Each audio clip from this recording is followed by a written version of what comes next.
ভাই তুমি এটা পরিচালনা করো, আমার টিকিটে জানি কি হয়েছে, আমি একটু যাই। যখন আসার পথে তারা আমার গাড়ি একলাই রাস্তা অবরোধ করছে, বলে সেটা গাড়িতে বাইরে আমার সাথে কলানো ধরে আমার লগে আসলো অনিল দাস, লগে প্রধান আসলো আগে, এবার উপপ্রধান হিসাবে শপথ বাক্য নিছে। হ্যাঁ এ আসলো লগে হ্যাঁ আমার অনিল দাস চাটারবাল তোর লেগিয়া তোর মায়ের মুখ কাইতলার মধ্যে সত্যি কারে লই আইছি, মানে বক্সনের কথা হেয়ারিং করে তোমার জোর গুন্ডারি তার লগে পাঠাইছে। পাঠানোর পরে তখন আমি বলছি ভাই প্রতিশ্রুতিরা বিরোধী করছি। এরপরে আমরা 2014-তে বিজেপি করতেছি, মারলে মেরে মনের জন্য ভয় করি না। সিপি মেনে বহুত লাঞ্ছনা বঞ্চনা পাইছি, বাড়ি করে বুথ ফিরে পাইছে, তোমরা লাঞ্ছনা বঞ্চনা আমরা মারলে মেরে লাও পয়সা। এরপরে নরমাই পিতা পঞ্চায়েত তত তোমরা গঠন করানো লাগবে, ওই জন্য কিন্তু আয়ো যখন আইতাম আসলাম আরেক বক্সনের প্রতি কেমন করে আনছে এসে আবার আমার সেভাবে গেল দিচ্ছে। তখন আমি এমএলএ ফোন করছি, দাদা এমন করতেছে যেখানে তো আপনি কই আছেন? আমি মানিকনগর পঞ্চায়েতের সামনে আছি, বলছি আপনি দাঁড়ান আমি আইতাছি, আপনার অন্য লাগতো না। কই এসে তোমার আধা ঘন্টা আমার হ্যারাসমেন্ট করেছে, হয়ে গেছে না। ওই প্রতি আমি ফোন করছি, আপনি কই আছেন? আমি আইতাছি। কয়ে তারা বলছি ভাই অনুরোধ তোমরা কাছে, আমি স্পটে না গেলে কেমনে বুঝলাম ব্যাপারটা কি হয়েছে। যখন আইসি তোমার জোর কথা কইছি, ওখানে কইতাছে ভাই একটা মেম্বার আমার জোগাড় করে দেন, আপনারা ইয়ার থেকে একটা মেম্বার লেগে আমরা তৈরি দিতেছে না। যদি আমি এমএলএ হিসাবে এটা তৈরি করে না যেতাম পারি, স্টেট কমিটির কাছে একটা বাজে মেসেজ যাইবো যে আমি ব্যর্থ ভাই, আপনি আত্মদস্তি করে দেন ভাই। আমি দাদার বলছি দাদা আপনি চিন্তা করেন, আমি রায় তুলিও আমি দেখি কথা কই, আমি তারা কই গেছে আমি জানি না, তারা মেম্বাররা কই গেছে আমি জানি না। হ্যাঁ আমি একটু তাদের কথা কয়ে দিই, কথা কয়ে তারা সুইচ অফ, তারা মেম্বাররা সবাই সুইচ অফ। একটা বাড়ি আছে পঞ্চায়েতের লগে, তারা বাইক গেলাম গার্জিয়ানের কথা কইলাম, তার বাইক গার্জিয়ানের কথা কইলাম, দিদি কই গেছে কইছে কে রে, আমি পঞ্চায়েত গঠন লাগবো, কইছে না আমরা তো এই প্রধান মানি না। আমি দেখো দল সিদ্ধান্ত করছে, দলের সিদ্ধান্ত তোমরা মানো। আর যদি দিদি দাঁড়ান দিদি দাঁড়ান, এরপরে কইছে এরপরে তোমার সলিউশন এরপরে কইছে ঠিক আছে মহিলারা কোন আমরা মানি, আমরা আপনার কথা মতোই আমরা প্রধান দেবো। মহিলাকে কথা কইছে আমরা তারা কোন আমরা আরে দাঁড়ান না কইছে আমরা দেবো, আমরা আপনার প্রধান দেবো। তো প্রধান ঘোষণা হয়েছে কইছে অনিল দাস যে আগে প্রধান লুচ্চা ফাইটা কইছে বড় চাকরি দিছে, এবারে নিজের বড় চাকরি দিছে, লুচ্চা ফাইটা বনভূমি ধ্বংস করে হয়েছে। হ্যাঁ নিজের মামুলিয়া থাকা 7 মাস পরে গল লইছে, এই পঞ্চায়েত সেক্রেটারি হয়েছে আরেকটা চোর, এই পঞ্চায়েত রাস্তা লইছিলা তখন করছে কি তা জানেননি, তখন করছে কি তা তখন আপনাদের মূলত এখন দাবিটা আমি বলছি যখন উপপ্রধান ঘোষণা দিয়েছে তখন আর প্রধান ঘোষণা দিয়েছে তখন টোলা লাগছে, মহিলারা প্রতিবাদ জানাইছে যে আপনি দিয়ে কইছেন এখন প্রধান আমরা কত দিবেন কেড়ে দিলেন।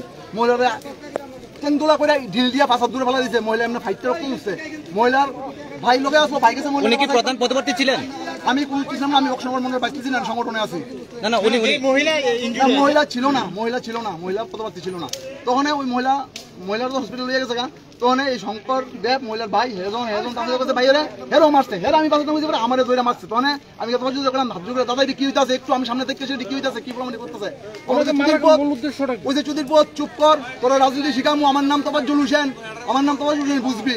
ওই যে আবার আমার আবার শক্তি দিছে বলে আমার আবার মারতো, আবার আমার কিল ঘুষি সব লাঠি দিয়ে সেটা পঞ্চায়েত থেকে আমার বাইক করে দিছে। এলাকার মানুষ শুনছে সবাই নিজে একদম নিজে করছে, ধরেন নিজে করছে, অবশ্যই নিজে করছে। আমরা দাবি হলো ভাই এমন বিধায়ক আমার জীবন আমি দেখছি না, আমার জীবন আমি এমন বিধায়ক দেখছি না ভাই। মানুষের লেখা যে রক্ত কি হয়েছে আজকে বক্তব্য এই মানুষের উপরে এখানে দুইজন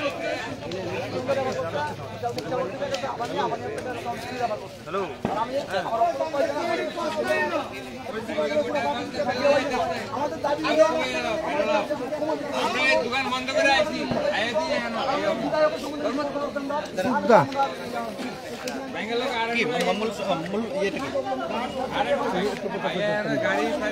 রাস্তা থেকে এখান থেকে 1.5 কোটি টাকা নিচ্ছে। আর গরু চুরিও ডেলি, এ তো বুঝলে গরু চুরি করে ডেলি চুরি করে ডেলি, একদিনও মিস নাই গরু চুরা। পদত্যাগ করতে হবে এখন তফাৎ জলুশনের পদত্যাগ, হ্যাঁ পদত্যাগ করতে হবে, অক্ষণ পদত্যাগ করতে হবে। আমরা জনসাধারণের পক্ষে থেকে আমরা পেতে আছি এই তফাৎ জলুশনটা পদত্যাগ করতে হবে। এ গরু চুরা পদত্যাগ করতে হবে, গরু চুরা চিনি চুরা বদমাস। আরো আমরা আর একটা মহিলা বোনকে মারতে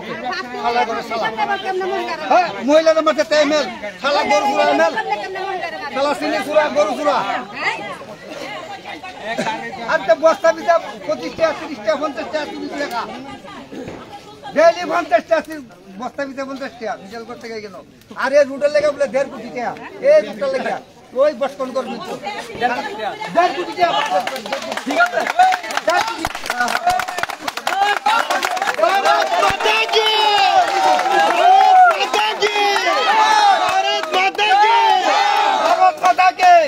भारत माता की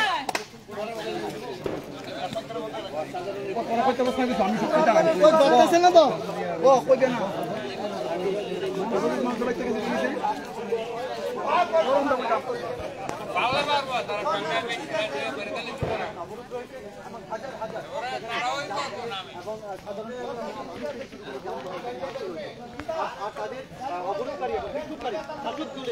তাদের মূল অভিযোগ হচ্ছে এবং তাদের মূল দাবি হচ্ছে যিনি এখানকার শাসক দলের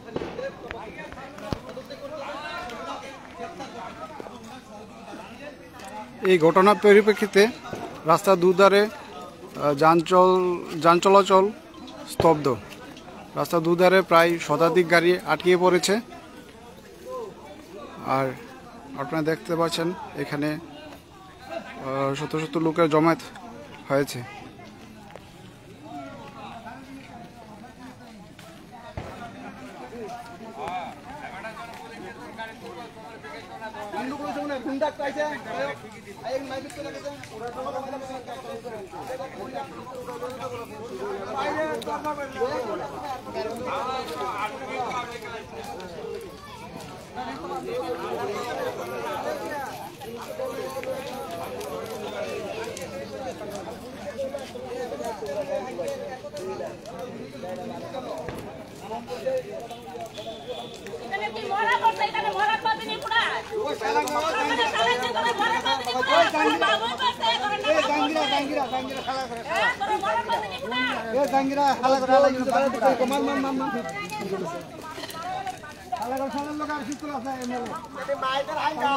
সামনে দায়িত্ব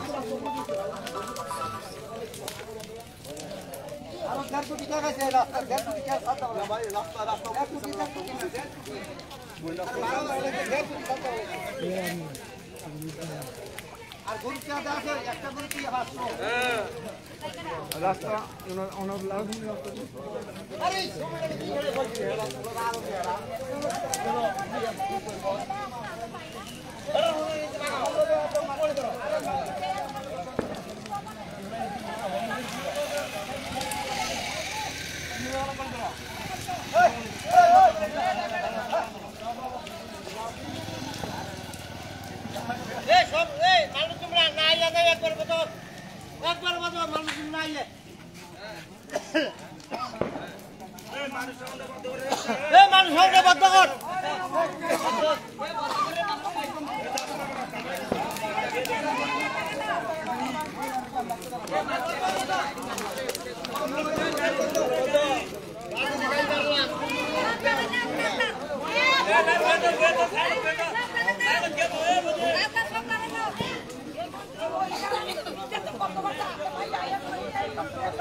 আপনারা দেখতে পাচ্ছেন শত শত বাইক আরোহী গাড়ি বাইক রাস্তার দুপাশে আটকে পড়েছে।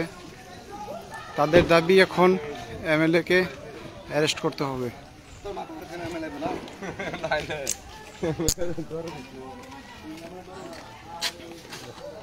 প্রতি খবরের আপডেট পেতে আমাদের সাথে থাকুন বিশালগড় টিভি।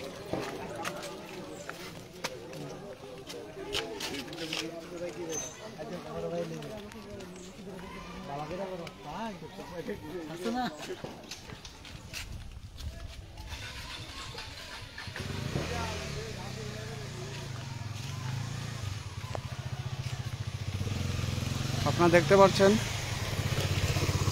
শত শত গাড়ি রাস্তা আটকা পড়েছে। যান চলাচল যাত্রী আসা যাওয়া একদম স্তব্ধ। দাবি একটাই, তার এমএলএ কে গ্রেফতার করতে হবে।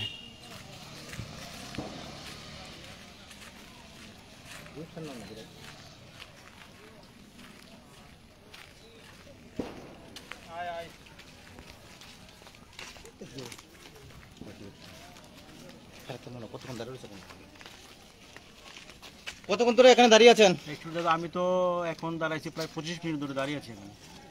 আপনি কোথায় যাচ্ছিলেন? বিশালপুর থেকে এখনো বাড়িতে বচকনগর, কিন্তু যেতে পারছি না। কোথায় যাবেন? আমি বর্ষনগর যাবো। কতক্ষণ ধরে রাস্তা আটকে আছে? প্রায় আধা ঘন্টা।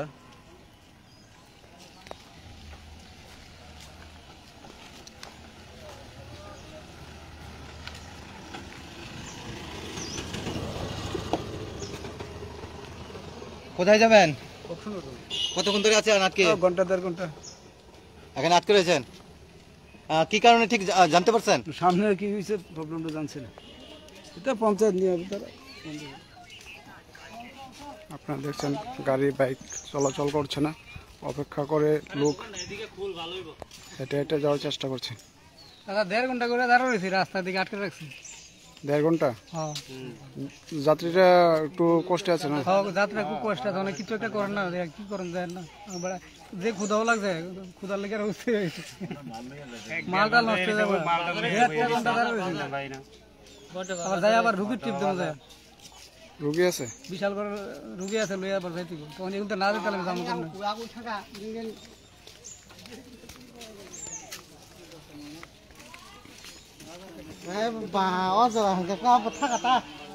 আপনারা দেখতে পাচ্ছেন গাড়ির জন্য অপেক্ষা না করে সবাই সবার মতো